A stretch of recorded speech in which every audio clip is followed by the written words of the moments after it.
Scene 2. All right, folks, welcome to the Breakaway Homestead. I want to welcome you guys here tonight. We have a special guest, which we haven't literally spoken, in just about a little over 6 months. And I'm very happy to have on board with us Brad and Kelly from Full Spectrum Survival. How are y'all doing tonight? We're doing great, Patrick. Thank you so much for having us, and thank you for everyone who's watching now and will watch in the future. We are, I'm trying to get my live stream up here. Yeah, we're good to go. We have a current total of 3 whole people watching right now. That's 3 people we want to see. That's Definitely. right. That's right. So yeah, we've been here doing our live show every Tuesday night, like clockwork. Tuesday night, 9 p.m. Eastern Standard Time, doing different subjects for homesteading. And for the month of October, we've been doing a 4-part series on winter, because winter is coming. And the first part was over household preparedness. Second part was over animal preparedness for animal husbandry. Third part was over animals, house, and the garden. And so the fourth part of this series, which we skipped last week, we're going right into this week, is preparedness with your vehicle. And so I invited Brad on tonight, and Kelly's going to join us as well, to talk about what we have to do, not only to prepare a vehicle, but to be prepared in case something happens during the winter months. So how are y'all doing tonight? We're doing great. We're really surprised by how people who have not suffered from winter exposure or from any sort of exposure, especially here in the West, people are so jaded to the fact that they always have comfort at their disposal.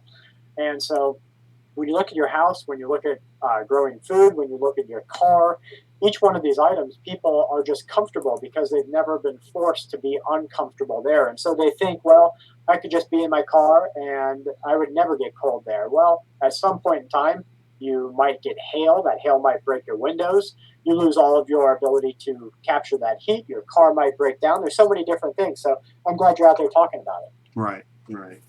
Yeah, well, I sent you some notes for tonight, and you've done your research. I've done my research, and so I just figured we just get right into it.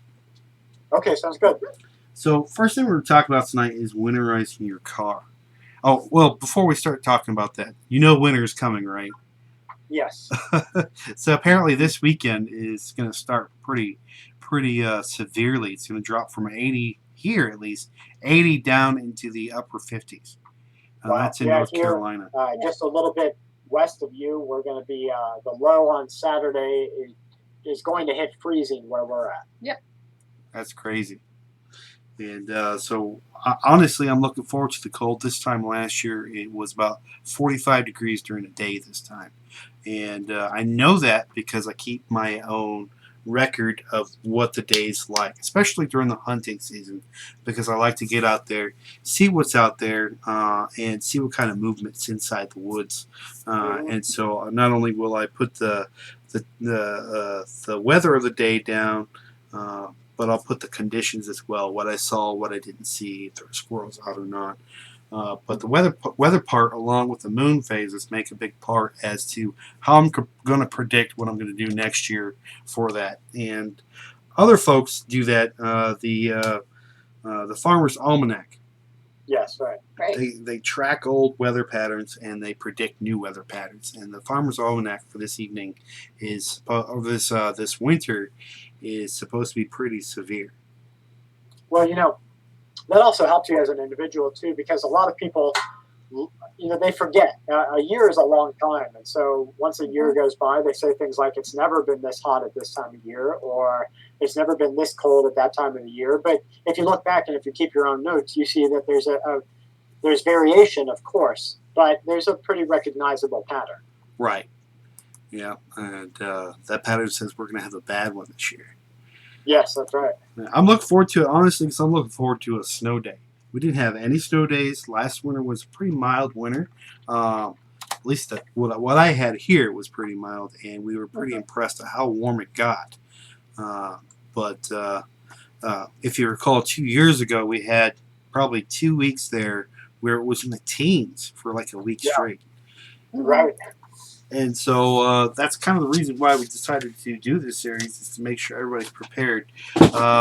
One prep that I did for our house that we did since the beginning of this year is we made sure that we had a heat source without electricity. We bought a brand new wood stove for our house. I've seen the pictures and the video of it rolling. We're going to be try to be very independent on our heat source, and we've already cut the wood, and we've got sources of wood here on our property to make sure we're good to go for that. And we're going to try, and this is our goal for this winter, is to be 100% self-sufficient in heating our home. Great, that's awesome. Did you do any preps this year for that?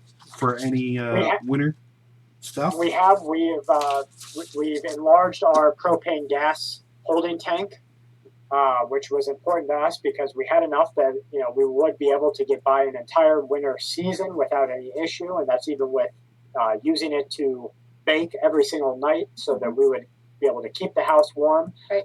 Now we'll be able to get by for a year or more without any issue of resupply. Mm-hmm.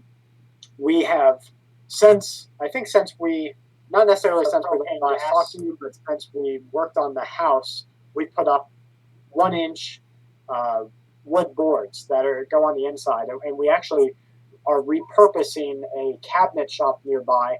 Is getting rid of these wood boards that they build cabinets out of. They're beautiful boards, and so we use that to actually finish the inside of our tiny home, and that gives another 1-inch barrier off of the OSB, and it really helped us, keep the cool in the summer and the heat in the winter. It's been awesome. Yeah, That's it's been great. amazing the difference it's made. That's good. That's awesome. All right, cool. Well, we'll go ahead and jump right into the vehicle portion of this, and we're going to talk about our cars. You guys have a car, right? Yes, right. Yes. We have a car and a truck, and so it's kind of difference in between the two. Obviously, the truck's going to be larger and heavier, and the car's going to be lighter. And so one of the things we need to do for preparing our vehicles is get them actually ready for winter. So I figured we'd go through these notes here, and we'd ping pong back and forth and talk about the two, and give our own opinions on what I put down here. Sounds awesome. Okay, so first thing, I'll go ahead and start. First thing we're going to talk about is your tread on your tire. So you got to check your tire tread. You got to be sure to inspect your tires for tread wear and rotate your tires during every oil change. And I know this can be a pain in the butt, but especially during the winter, you will want to rotate your tires. I don't rotate my tires but every other oil change during the summertime. But in the wintertime, you want to make sure that your tread is good. Best way to do that is by using a penny. You take a penny with Lincoln's head facing towards you. You stick it in the you stick the penny into the tread of the tire, so the top of Lincoln's head. Lincoln's head is no longer visible. If it's no longer visible, you know your tread is good for the winter, and you're good for at least another season before you have to check it again. And that's one thing they check majority of the time when you get your car inspected, to make sure your tread is good, not only for the safety of yourself, but for the safety of the others around us. Sure, yeah. Absolutely. That's one of those overlooked things. People just, if you're not sliding when you hit the gas pedal or the brake, people just overlook it. Right. Well, I live in North Carolina in the woods, and everybody here has bald tires. I ain't gonna lie. You know how many times so down the road we have a Dollar General from us, and every time I go into that Dollar General, if I see somebody leaving their vehicle, I'll look at the tread on their tire, and I will remind them, hey, you need to get new tires. And I do it constantly, 3 or 4 times a week. That's fine. And it gets some people upset, but at the same time, I'm like, look, it's not only your life you're putting in your own hands, but it's my life you're putting in your hands when Yeah, you absolutely. don't do what you're supposed to do. I said, that's why driving's a regulated thing. That's why we have licenses, is to make sure that we're in standard to be able to drive. But that's why vehicles get inspected, is to make sure it's safe for everybody. That's So right, get your tire tread checked. And if you can't check your own tread, stop by your local fire station and say, hey, could you look at the tread on my tire, tell me it's good or not? Because they are the people who rotate their tires constantly. Mhm. Yeah, if people started to look at every part of their day-to-day life as a survival case.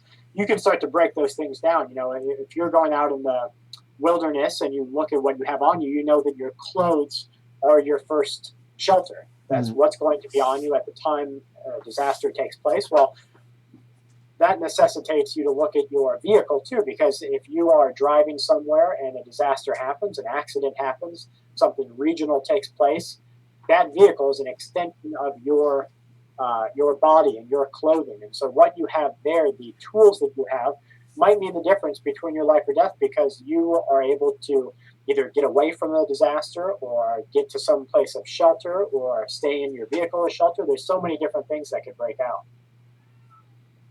Mm-hmm. Now, next on the list, we have nitrogen instead of air within your tires. And a lot of people go, well, I just put air in the tires at the gas station. Air is, of course, 78% nitrogen and just under 21% oxygen. The rest, as many of you will know, is just a water vapor, CO2, and concentrations of other gases, argon as one example.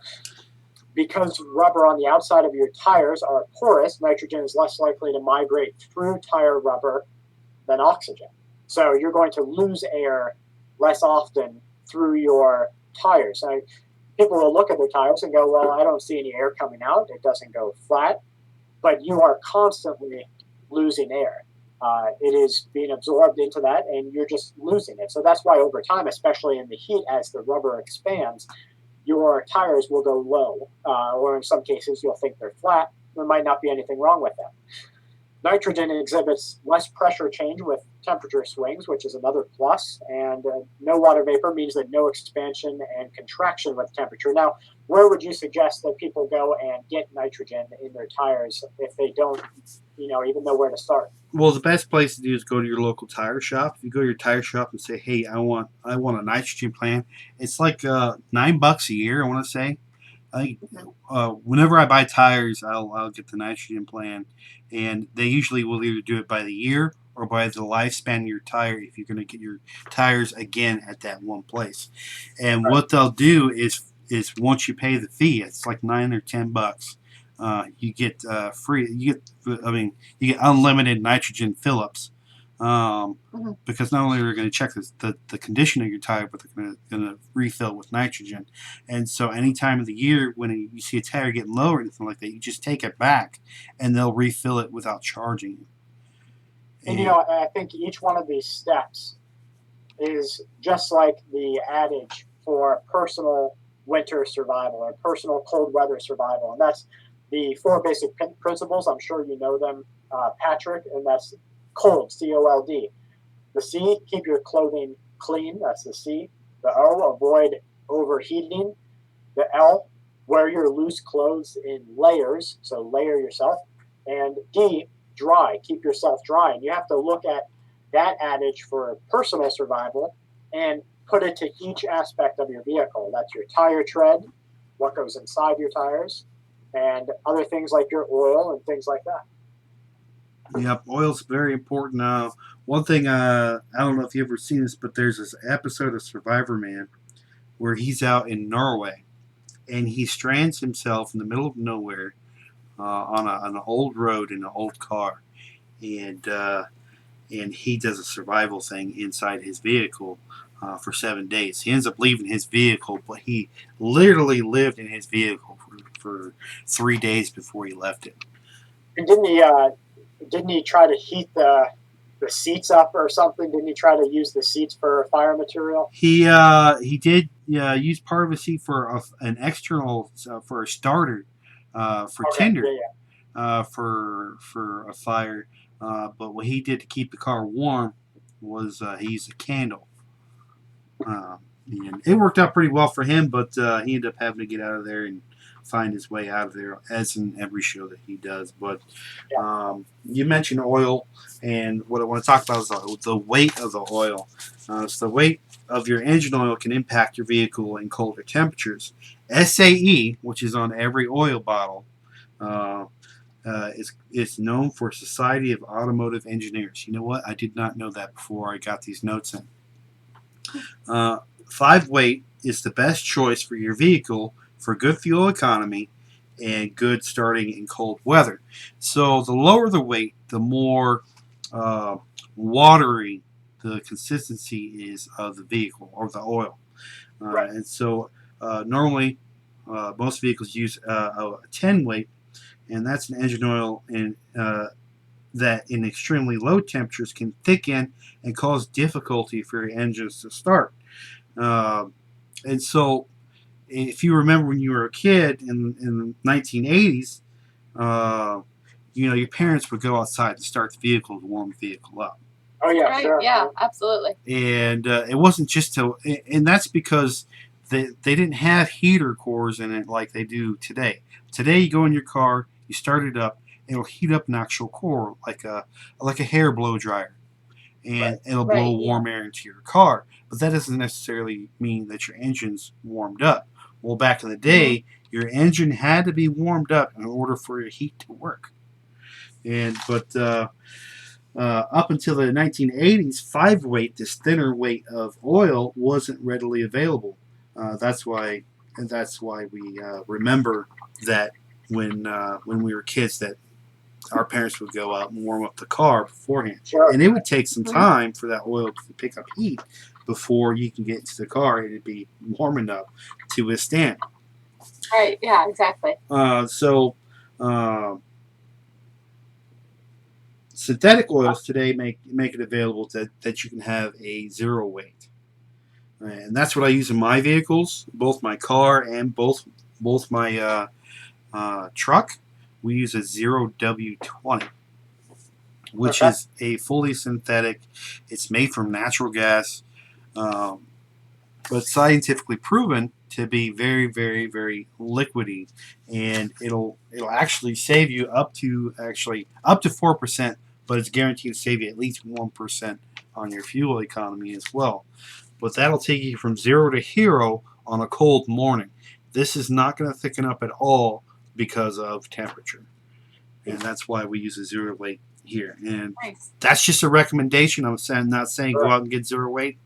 I'm just saying that's what we use here, and most of the time, if you do your own oil changes, which we do because we're cheapskates, and we will go to AutoZone, and they always have some sort of sale going on. Sure. Yeah. And the last oil change did my car, I got a full 5 quarts of 0W20, not only a air filter for the car, but the oil filter as well, all together for like $26. Nice. That's Oh, not bad. nice. And so, and that's way cheaper than what it would be if you take it out. If you were to take it out and get a synthetic oil change, it'd be $75 easy. Yeah, no Right. doubt. But this way, I know for a fact what's going in my car and that it's going to be good for the winter. So that's 0W20, which we use. Yeah, it was engineered to lubricate the same as any other weight. So, Now, could you imagine, if you are in a long duration emergency, yeah, and that can start anywhere. For me, I would say if you're in California and the power's out for a month and this happens during the cold months, that's a long duration emergency, even if it's out for just a couple of days. And you go out to your vehicle, the phone lines are down. You can't call 911, which is exactly what some areas of California have experienced. Power's been out. It's completely black. They've shut you off, even though you think you have a right to have that power on. You have an emergency and you have to go to the hospital, go down to your car, and it won't crank. It won't do that because the oil thickens up inside of the engine. Imagine that personal disaster and what that could bring. And so, you've got to always be just a couple of steps ahead when thinking about what you might have to do in the future. Yeah, I agree. And so, on top of that, part of your engine and heating up the engine is your antifreeze. And Of course, yeah. we all know everything.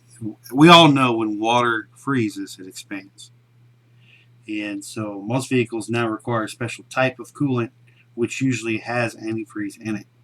So simply you have an old vehicle to which, if you have an old vehicle that you put water into it normally, consider putting either alcohol or a actual antifreeze into that.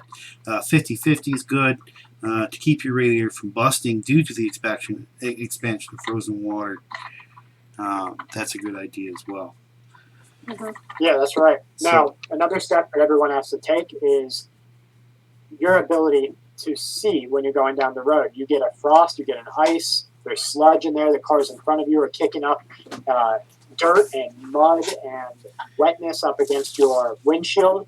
Right. What about your wiper fluid?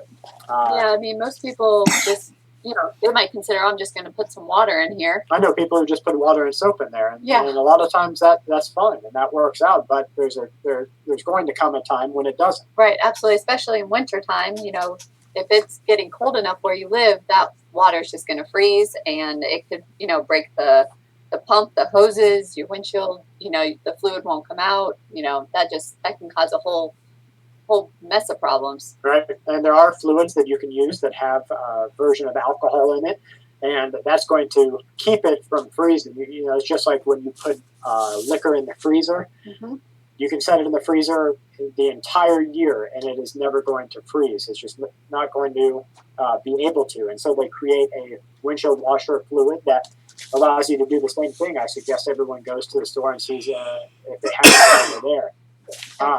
Patrick, MVG asked if we see ethanol gas as being an attributor or an issue to food shortages as far as corn crops being used, because we have now started to use ethanol like as if it's always been used that way. And so when we start to see shortages, will we see an increase in gas prices because they stop using ethanol, or will they continue to use it for gas and we'll start to see food shortages in other places? What do you think?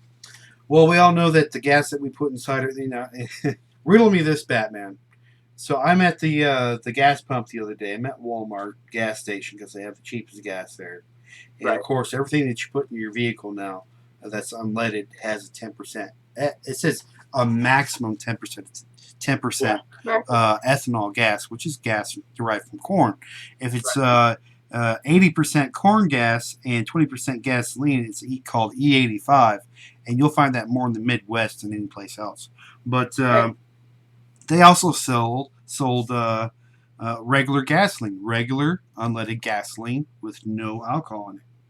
Right. And the funny thing is it's the price of that regular gasoline.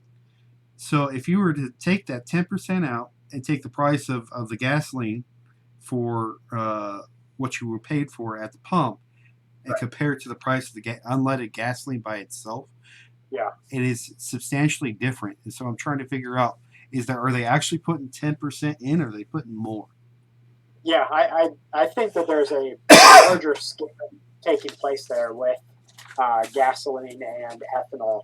And part of that scam is that, first of all, we continue to pay them the same amount of money for less product. Regardless, It's yeah. like, it's like if your Lay's potato chip bag now said 10% more nitrogen to keep your chips fresher, and they charged you more for it. Right.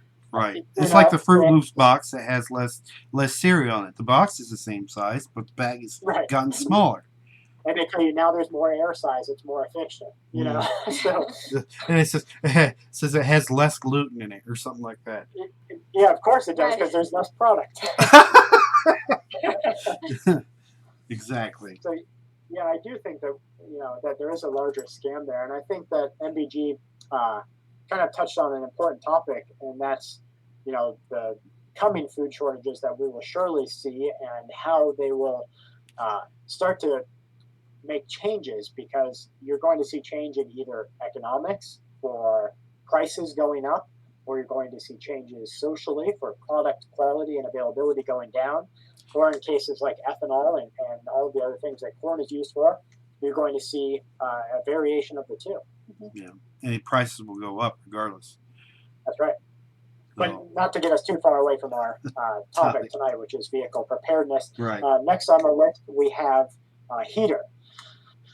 On that Survivor Man show that you talked about earlier, I remember he used the heater for as long as he could. I He think it was could. until he ran out of gas. Right. He did intermittent Mhm. startings, and he started the car probably once every 4 hours, or if he really couldn't resist the urge to get heat.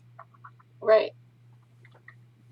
And by doing that, he relied for a lot of the time that he was, uh, purposefully in a survival situation that he placed himself in. He relied on that to stay warm, and I have no doubt that there was a form of suffering there as he got colder and colder, and then brought the temperature back up, and would get that relaxed moment. Then you go through the same cycle again of getting colder and colder until you do it again. A lot of people wouldn't have the personal strength not to just leave it on all the time. And imagine if you've got a cold child in the car or something like that, you're Right. going to run through your Right. gasoline and your ability to use that car very quickly. New vehicles, if you go out and buy a new vehicle today, they have what's called a heater core. That's something you touched on earlier about bringing your oil temperature up, which warms up your cabin. I think it's part of the same general system of Right. what to warm your engine up. This part individually doesn't heat up your engine. Driving your vehicle is actually what heats it up, because the heat from your engine, and anybody knows this, you go drive for a long time, and funny thing, if you have a pair of thermal night vision goggles or anything like that, you're able to see how recently a vehicle was used, because that engine was blaring hot compared to the rest of the car. Right. Even an hour, half hour after it's been used. So driving your vehicle, running it, is what actually heats it up, because the engine gets that much hotter, and the engine heats the engine oil up 40% faster than letting it sit idle. You know how I can People tell can- if my car is warm or not? What's that? You know how I can tell if my car is warm or not? Sure. What? There's cats on my hood. Oh, Yeah, It's and, ridiculous. we always see every year. The car's warm, the cats just flock to it. I'll get home, oh yeah. and I'll be out there an hour later feeding the chickens or doing something like that, and they're all up on the hood. Uh-huh. So individuals can use the heater of their vehicle in a survival situation. They can do it like Les Stroud did and kind of do on and off, but I think there's risk there. Your car might not start one of those times. It might get too cold. There is a little bit of risk of turning your entire vehicle off, even though you might save on the gas. You can use your heated seats. You can get an internal, like a seat warmer, or a weighted heated blanket that you can use that could plug into your Oh, those are cigarette great. lighter. There's a couple of different things you can do, and like you have there, you had a Prius. Well, your battery there is going to run for quite some time. You could use a cigarette lighter warming blanket for a good long time. Right. Yeah, we had one of those at one point. We had this old Chevelle that my father would drive around all the time. We weren't the richest of people, and if we were to take long car trips, it'd be cold in the back of that car. And so he actually, and this is when I was a kid, he bought a cigarette lighter, and it was expensive at the time, heating blanket that we would use in the back, and that would keep us warm. Nice. That brings back some memories. Uh-huh. So another part of the car. Go ahead. I was just saying, Ryder Dust had a good comment here. Says, if you've got kids in the car, especially just one kid, try to put them inside of your jacket with you, even skin to skin contact, so you can keep them warm longer without having to use as much fuel. So, Yeah. and that's just another good point about layering. That's an equal exchange as well, Right, because they're going to keep you warm as well. Yeah, absolutely. Transferring the heat back and forth. That definitely helps a lot.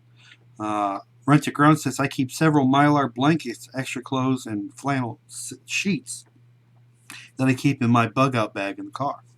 Nice. Awesome. Yeah, definitely a good idea. Very smart. Very smart. Another part of the car you want to check for the upcoming winter is obviously your heater. And heaters do go bad. Blowers go bad. And Right. And so new vehicles now have what's called a heater core. We already talked about that. Yep. It doesn't heat up your engine. So the next portion is the spare tire. Okay, Yes. my biggest pet peeve. Hmm. If you go out today, you go to your local Hyundai dealer, and you go to a Hyundai Elantra. That's the smallest Okay. car they own, right? And Uh-huh. you look on the side, it says it gets 37 or 27 miles to the gallon. That's pretty good. And you open up the boot or the back in the trunk, and you open it up, and there's no spare tire. They got a tire patch kit, and even if and they say you say, hey, throw in a spare tire. They throw in this little thing called a donut that Oh yeah. that you can't go more than 30 miles on, and you can't drive more than I think 30 minutes, and you can't it's actually smaller than the other wheels. Yeah. The rest And of the tires. and this thing looks like it was made to last literally 10 minutes. Yeah, bicycle tire. It's a Right. bicycle tire. It's exactly the thing. Putting a bicycle tire on a regular car. Uh-huh. I have a good friend that had an Elantra, and he had that car for years. And every time I saw him, I said, "Hey, did you get a spare tire yet?" He's like, "Nope, nope, nope." I believe, and this is just your own opinion, but my opinion is every car should have a full size spare in it. Your car is supposed with to the rim and everything. right. Your car is supposed to be designed to have a full size spare tire. That's why there's so much room in there with your donut inside there. Right. And best thing you could do, and literally, if you have a donut, there are people out there that will buy it. Sure. Yeah. Oh yeah. You could Absolutely. take a brand new donut to your tire store and be like, hey, you want to trade this up trade this? Go to your local pick apart, find the same tire that you have on your vehicle just to get the rim, and get it Right. replaced with a brand new tire. Right. Yeah. It might be a little bit of extra money, but it's what's going to save the day when you have to switch it out. It's also what's going to save the day when you rotate your tires as well when you get new Right. tires. That tires can be brand new, and so if you're tight on money and it can only afford a spare tire, one tire or 3 tires, you'll have a full set there without only buying 3 tires. And if you have a Hyundai Elantra, like you said, you can have a full size spare plus 6 other bicycle tires in there at the same time. Exactly. But yeah, it's one of my biggest pet peeves. Have a spare tire, and I tell you, even if you don't have a spare tire and you do get a donut, something is better than nothing. Yeah. That's right. Absolutely. Something Have is definitely something better in than there. nothing. So definitely that. So we're Yeah. talking about heating up our car and running down our battery. How about talking about the battery? Well, there's a lot of different battery types that you can go through, especially in today's world where they're introducing, longer lasting batteries than ever. Different types, even for the same vehicle, they'll accept different types of batteries. Um, the lifespan of a normal lead acid car battery is 4 years. Now, most people will drive on their battery until the battery dies. Right. And that's without giving any consideration for the fact that it's becoming less and less efficient. And just like having a fire and needing it the most when it's the hardest to make, you need your car battery the most when it's going out. Right. And so when your car doesn't want to crank, when you're in an emergency, when you're in a hurry, when you have just even a family crisis, anything like that, and your car won't crank, or some other function that you need isn't available, keeping your cell phone, powered and in service might be one of those emergencies. Any one of those things. When you need it the most is when it doesn't work. So being prepared a little bit ahead of time and making sure to maintain your battery, maintain its quality, give it its entire lifespan. Yeah, making sure that it continues to get a charge is really important. Now, battery. Go ahead. Question for you. Like I got jumper cables. I've been considering getting a jump pack. Do you have a jump pack in your vehicle, or what do you guys? We use? do. We have cables and a pre-charged jump pack, and then on top of that, I guess another layer of protection is we also have a roadside service like a AAA. So each one of those things will give you a little bit more of an ability. You use the jump pack if you are by yourself and you can't get access to anyone else. Mhm. Sometimes they're a little tricky though. They're like lithium batteries inside there, so Right. uh, they can have a lot of different faults and a lot of different issues. So I don't rely on them 100%, and also keep a jumper cable. Then, if goodness forbid, you can't find anybody in the world, plus your jump pack dies, you hopefully have an emergency service call into a roadside service that you can get somebody out. Hmm. That's cool. So your battery will start in itself. Now, this is as batteries weaken, as they get to the end of the lifespan. They will start to freeze the same place that water freezes, 32 degrees Fahrenheit. A fully charged battery won't freeze until it's in the negatives, in Fahrenheit, of course. You want to use your vehicle. So if you are snowed in, you don't just leave your car out there and Right. walk away from it and say, okay, I know that this blizzard is going to be over in 3 or 4 days. I'll go out and start the car and get in the car when I need to then. You should go out every day in the heat of the day and give your car a start. Let it Mhm. run for 10 minutes. If you're in a blizzard and your power's out, you can use that time to, charge up your cell battery. There's any number of things that you can do. Uh, Give it a little bit of a drive if it's safe to do so. This is going to charge your battery from your alternator, because your battery just doesn't get a sufficient charge sitting idle with the engine on. It's actually the rotation of your vehicle, your axle, that charges your vehicle through the alternator. Mhm. And so you're going to be able to charge it faster if you're able to give it a little bit of a drive. And even if you're snowed in, well, give it a real little drive and just go around your block, or around your area, anywhere that's safe to do so. Next, what do you do if you have a need for a battery, but really nothing is available? You can take the next step and have a complete additional battery on hand. That's something that I think is smart to do, not just a jump pack, but have a complete additional battery. I mean, it doesn't take up that much space. Uh, Takes up a little bit of weight. You go a little bit less in your gas efficiency, but you have a fully charged battery there that you can swap out, and you can also keep it charged and use it for things like running lights off of with an inverter. You can use Right. it for any number of things. Right. Well, another thing, if that that battery does die, and you have the other one to back up, once you get to your destination, you can also switch that back out while your engine's running, That's right. and recharge it to a point to where maybe you can use it once or twice again. Yeah. So that's not a bad idea at all. I didn't think about putting a spare battery in my vehicle. And Yeah, honestly, it's worth the wait. batteries aren't as expensive as they used to be.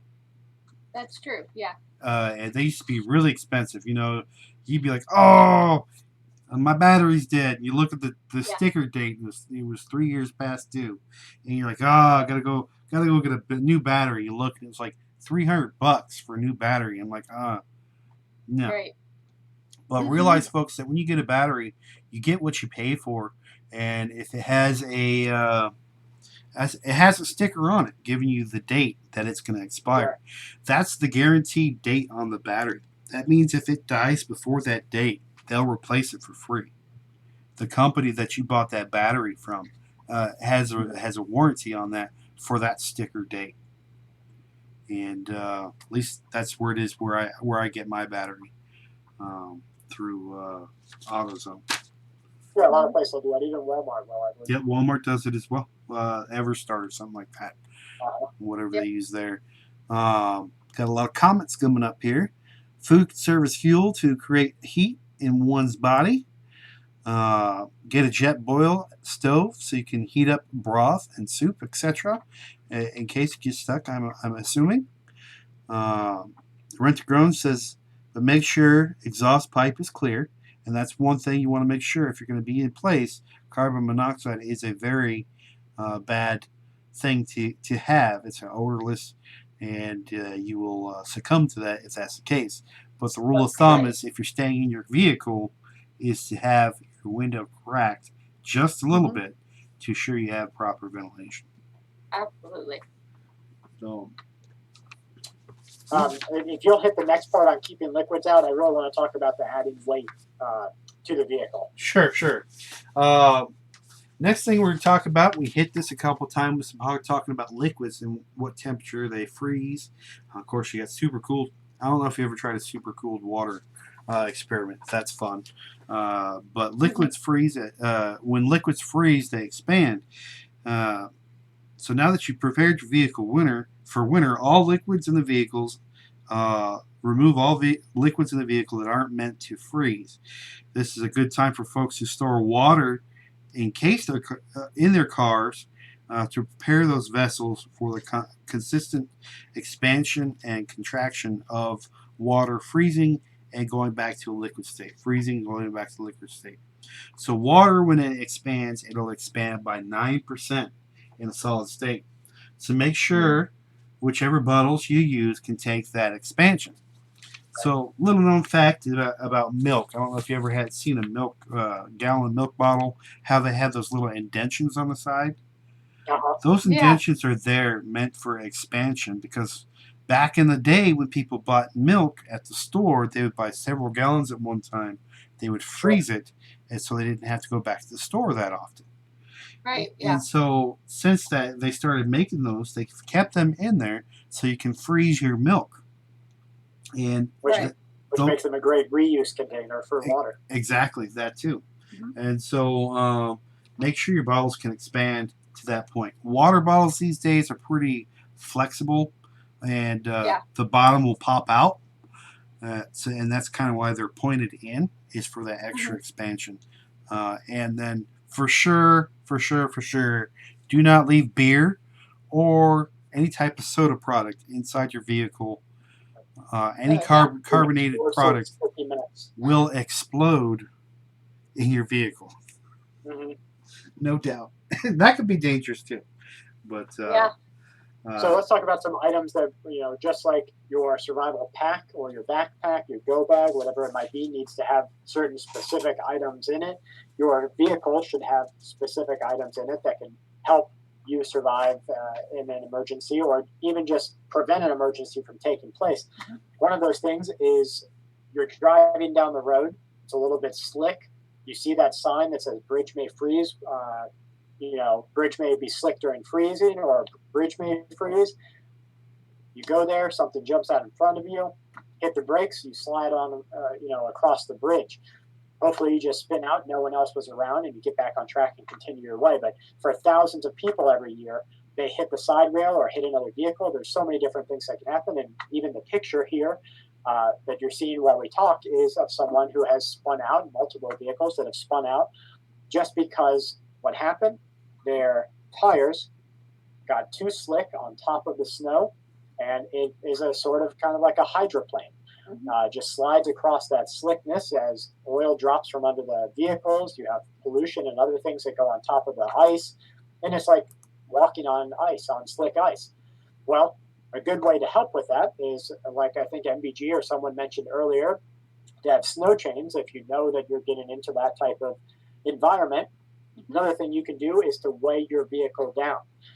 I want to talk about this one in particular because one of the things you can do to weigh your vehicle down, of course, is to put a battery in the back, some water, things like that. But you can also add weight to your vehicle with sandbags.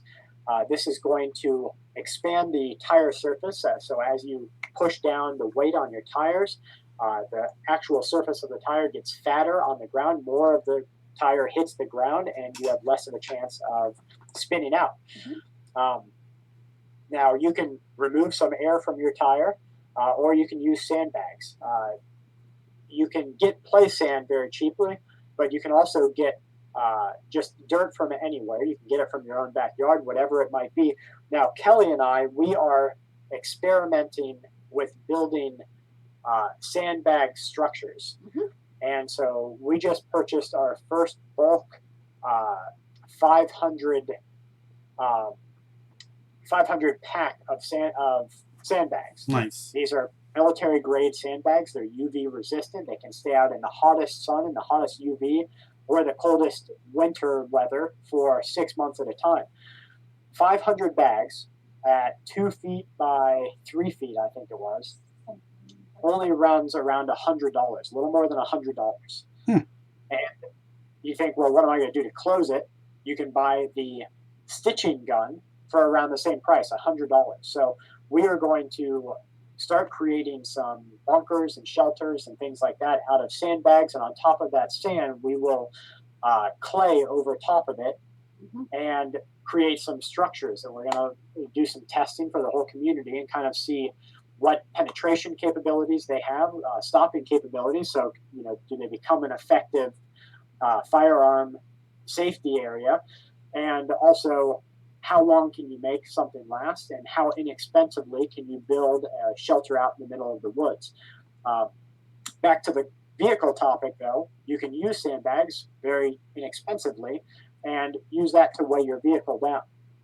And back to you, Patrick. With the sandbags, it's kind of it's a double duty there.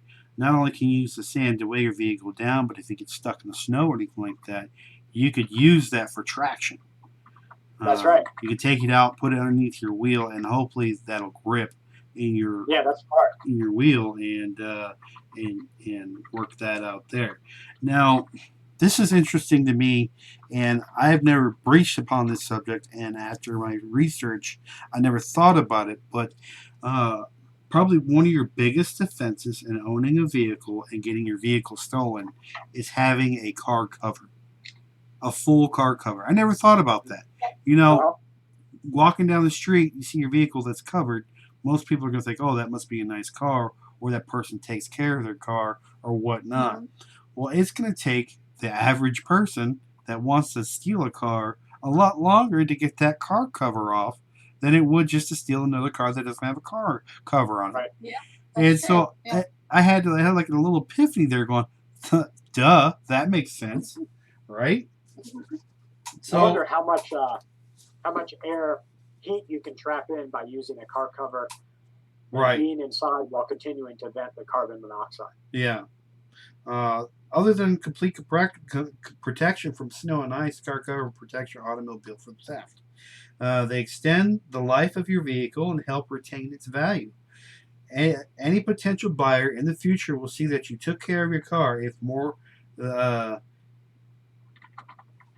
others if they see that you have used a car cover or if there's a car cover in it. So a little tip there for you folks who want to sell a car quick.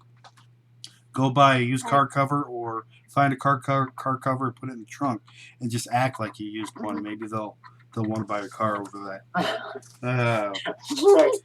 So it looked like our black Maxima that has just pockmarks from hail. Right, there you go. Well, your car cover, yeah. Primary purpose of the cover for our needs is to act as a protective layer for when you're removing snow from your vehicle. So particularly in those states that have a lot of snow or heavy snow, it's so much easier to remove a car cover and bam, your snow is off the vehicle. So nice. Yeah, absolutely. It'll keep the nicks and scratches from your scraper if you do have to scrape or push snow off your vehicle. That's smart, yeah. So, a couple things that you can have in your vehicle. First one is going to be socks, and of course, that's smart. Socks serve several purposes in a car emergency. If you're stuck in an icy location, a large pair of socks over your shoes will act as a rough surface to keep you from slipping on the ice and give you the traction when you need to push your car out. If it's wet or raining at night, and you know it's going to freeze, you can place a pair of socks underneath. That means unroll them, lay them flat, and just lift them up and lay them onto the socks underneath your windshield wipers to keep them from freezing to your windshield. And then, as always, you can pull your wipers up in the up position and then put socks on top of them to keep that same issue from happening. And I put in this note, no cotton. And the reason why I say no cotton is cotton does not retain heat. It pulls heat. And wool is what you're going to want to have. A poly wool blend or a wool, 100% wool sock. And of course... Yeah, they're making some pretty good synthetics now, too. Which they are. A little bit cheaper than wool. They are. And of course... But But if you don't use wool, even if somebody does choose to keep some synthetics, especially if they're burnable synthetics, they have another purpose because you have your tinder there as long as you keep them dry. right, Which brings us to the next bullet point, which is a lighter. For your older vehicles, a lighter against the keyhole will melt a frozen lock. You can use a straw and just blow on the lock with warm breath, achieving the same goal. Except you're going to get that. The People, look. people walking by might wonder exactly what you're doing there. But a lighter is important, of course, in survival. Everybody knows there's multiple different uses that you could use any sort of heating apparatus for. Yeah. You've got your Just your general kit that I think you should have. like in your a vehicle. car kit. Yeah. That can include things like emergency flares for signaling or for fire lighting, flashlight, and we're big proponents here of single battery flashlights. And Yeah. so Or headlamps and things like that. each headlamp that we own only takes a single AA, and the mag light that we go to more often than not only takes two AA's. Right. And we do that because you can recharge AA's very efficiently. That's the thing that we have the surplus of in rechargeable batteries. And please, everybody, if you're still using throwaway batteries, just go get some rechargeables. You'll thank yourself in 2 years. Right. You can get them really. The price of rechargeable batteries have come down significantly. Yeah, it pays it back in like 3 months. what do you It guys? really What does. kind of rechargeable batteries do you use? I use the Amazon brand. I did some testing because we use them for photography and our flashes, and the Amazon brand worked as good as the highest name brands that we could find. Yeah, Analoop. Yeah, Yeah, Analoop. right. Yep, we had some of those. And So it you does use matter what milliamp hours you get. So right. just So pay you use attention. a nickel metal hydride rechargeable Mhm. battery. Yeah, and you gotta just look for exactly what you want to use it for. If Yeah. it's a high power unit, you want more milliamp hours. Right. So the higher you can get, the better. Mhm. And it is going to pay itself back. And make sure you get a decent rechargeable. Even the Amazon one will work. I'm sure if you go. Patrick, do you have an Amazon link up there anywhere? I don't. I've been so behind on everything. I have not done a whole lot as far as Okay. promoting anything this year. I've just been busy doing all kinds of crazy stuff here at the house, getting ready for everything. Yeah, we have been too. Well, Yeah. next after the flashlight, like we talked about, is extra batteries. You want a hand crank radio. Usually, the hand crank radios will have the radio, a flashlight, a strobe emergency light, Mhm. and sometimes one or two other things. They'll pick up the emergency weather channel, do some other things. An ice scraper for your windshield and your windows. A shovel. Now, I suggest a fold-down shovel, something that will fit easily in your trunk. Mhm. You can also keep this as part of your car bag, and you can use that shovel for other things. Yep. Jumper cables, neon flag or a ribbon. You're going to use this for signaling, especially if you're off to the side of the road. If you call an emergency services thing or it's not safe where your car broke down, tie a flag or a ribbon, one of the neon ones, to the tree that you'll be near or the place that you're gone. Whatever it might be, if you can make it easier for people to find you, of course, if that's what you're looking for, Right. then that's what you want to do. Mhm. A road map, And Is know important. how to read it. know how to read your road maps. Yeah, because Google Maps isn't always going to be around. I swear to God, if you're under 32, people have grown up with GPS for so long that they don't even know how to read a map. Most people don't even know their own phone numbers anymore. I know, it's Yeah, horrible. that's true. And when we talk to people and they're like, text, geez, you guys are old. We're like, what? I mean, Yeah. so a road map, make sure you have something analog in your vehicle that's weatherproof that you can use. A towing chain. I suggest if you're going to use a towing strap, then make sure that it's of good quality because you can buy some cheap Chinese stuff that will break like cheap Chinese stuff. Tire chains are important if you're in an area that warrants that. Mhm. Blackbone says portable solar panel. I think that's important too, to keep all of your electronics up to par. Yep, you'll need something if you're in a place that has a lot of snow or possibility of ice, then rock salt, to melt the ice, or sand, or even like kitty litter can give you that extra traction that you won't be getting stuck on Mhm. on that ice. Right.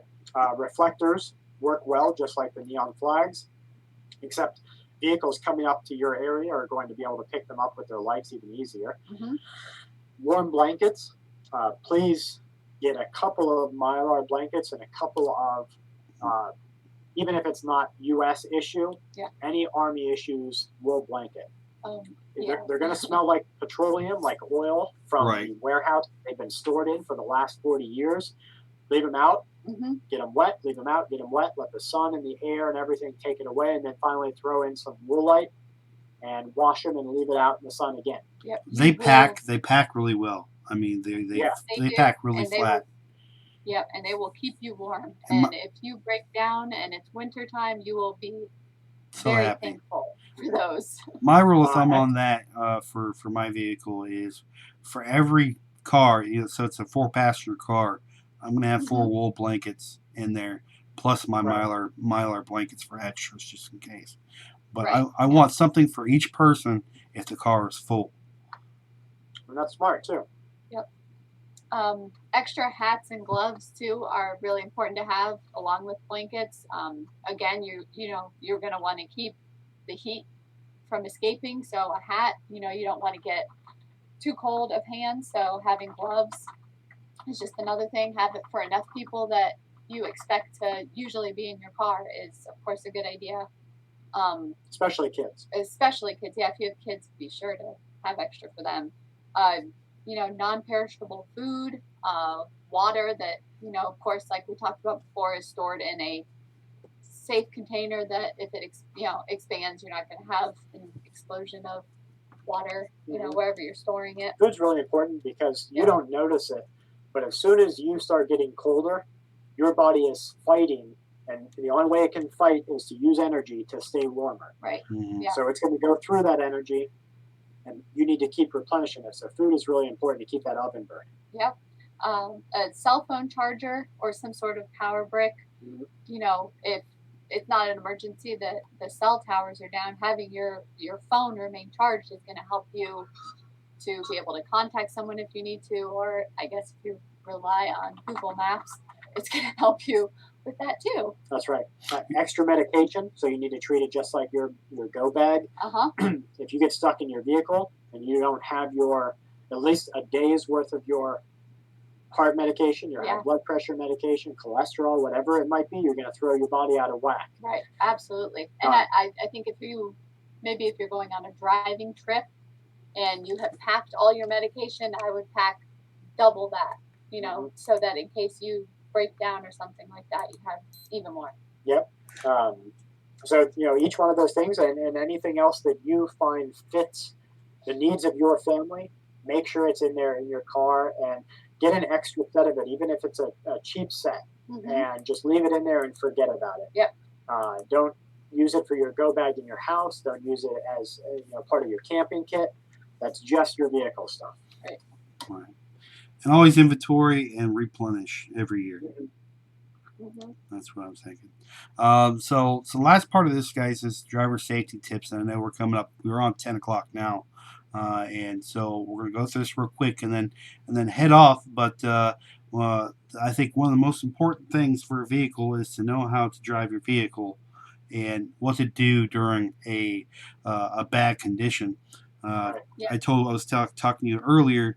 My boss had went on a trip to Colorado to go hunting, and he came back last weekend and ran into a storm. And they decided to go south instead of north, thinking going south would be better. And it ended up being worse. He ended up driving through a foot of snow in wild. northern Texas.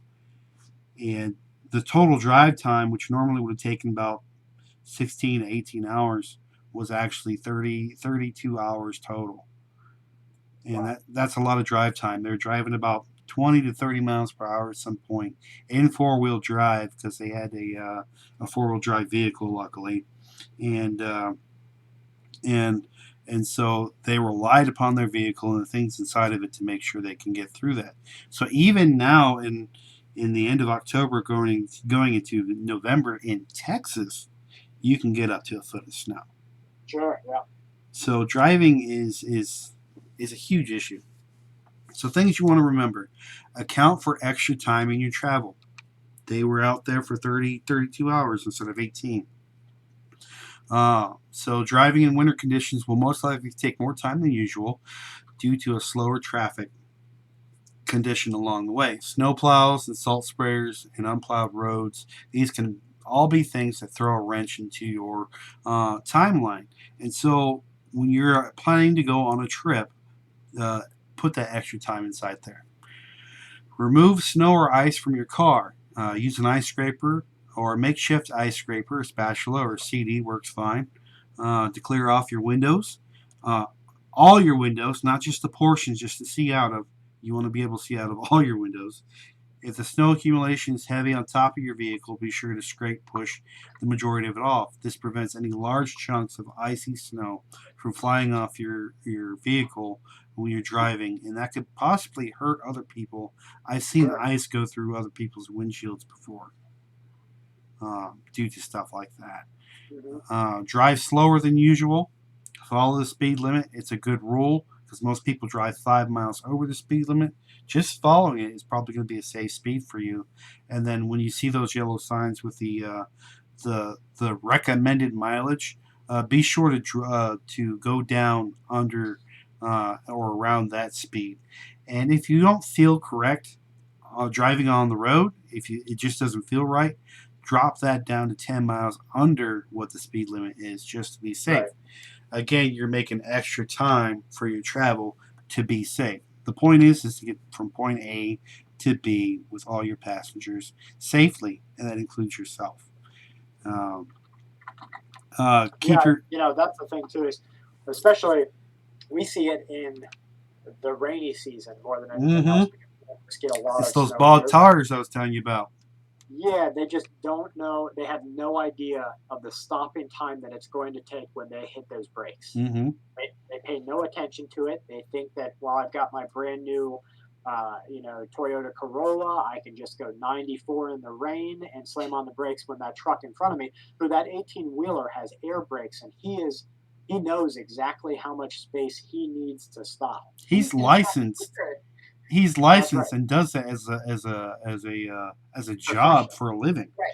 That's right. And so when he slams on his brakes because someone cut him off, he has time to stop, but you don't as you're going into him. And you see the same thing in snow. So you're absolutely right about slowing down more than you need to. Another thing is, even if you don't have bald tires, as you slam the brakes or as you hit that gas to get out of somebody's way, you run the risk of spinning those tires. So you want to take it easy and give your tires the most chance that they have, to grip the road. It goes without saying, everybody needs to be wearing their seatbelts at all times. I have some friends and family who are adamant against seatbelts, and they're adamant because they have witnessed a few people that have survived accidents that the cop said he wouldn't have survived if he was wearing a seatbelt, and he just happened to get blasted out the window instead of, being stuck there. Yeah. That is such a limited case that you cannot rely on that as if it was fact 100% of the time. That's just like, somebody broke open the drywall in their house and found somebody's old safe that contained $100,000 worth of gold. That's not going to happen to you, and you shouldn't go breaking the walls in your house. Right. Always wear your seatbelt. Don't use cruise control. Cruise control is fine if you have 10 cars in front of you on perfect conditions. But even then, we forget as humans that we are fleshy gut sacks sitting inside of a thin metal, carrier. And so the more attention that we take away from the physical act of driving and put on looking around or checking the radio, talking on the phone, the more attention you put on other things, the slower your reaction time is going to be when you need it. Hmm. And so cruise control just enables you to be distracted. I very rarely use it. Um, Yeah, I only watch use it out. on the highway. Yeah, and even then, it has to be good conditions to do Yep, and if you have a Tesla, don't be sleeping in the car while your car's driving. it. Yeah. Yeah, if you have a Tesla, I don't think you'd probably be on one of our channels. Right? So black ice, it's transparent ice that blends in with the color of the pavement. You don't see it until it's too late, but it's slick and it is there. It's known as black ice. It's especially dangerous because it's not easy to spot. And just like you can feel yourself hydroplaning, but you didn't quite know that there was that much water that you were about to go over. Same thing with black ice. You don't know until it's too late. The best way to handle this particularly dangerous situation is to let off on the gas and the brakes, just like if you're going over a puddle. Right. You don't want to slam on the brakes. Yeah. So let off on the gas and the brakes and keep the wheel straight. You start to fishtail, which is where your vehicle starts to slide back and forth in the end. Gently turn the wheel to the direction that the spin is going until you've stopped or you've regained control. I think that's something people have a hard time with is maybe it's an instinct or something like that to just, jerk the wheel. Sure, yeah. And it's in doing that that people have larger accidents. And I think your most poignant bullet point is the last bullet point, and that is the thing that is going to save you the most in wintry conditions in your vehicle is learning how to drive properly. Yes. Just like you need to learn how to use your firearm properly, you need to learn how to use your body properly, you need to learn how to use your vehicle properly. And in some cases, that means taking defensive driving courses and doing other steps that will help you practice through all of these things that can happen. Right. If you go to an old abandoned parking lot when it snows outside, first time it snows because you've never driven in snow before, you might get stopped by a cop, but they're not going to be upset when you tell them, I am learning how to drive in the snow so I don't make mistakes that can cause harm to other people. They're not going to be upset about that. Yeah. Doing things like learning how to steer into your lane. So let's say you swerve left, you're actually going to pull your tires left to get back onto that straight lane, and you're going to go. What's the movie with the race car? Cars. Fast and Furious? No, Cars. It's the animated Cars movie where he's like, hey, if you want to go left, turn your tires right, and it'll bring you back on track. And so he learned how that car actually learned how to drive on a dirt track, which is similar to a slippery road condition, to properly drive on that vehicle.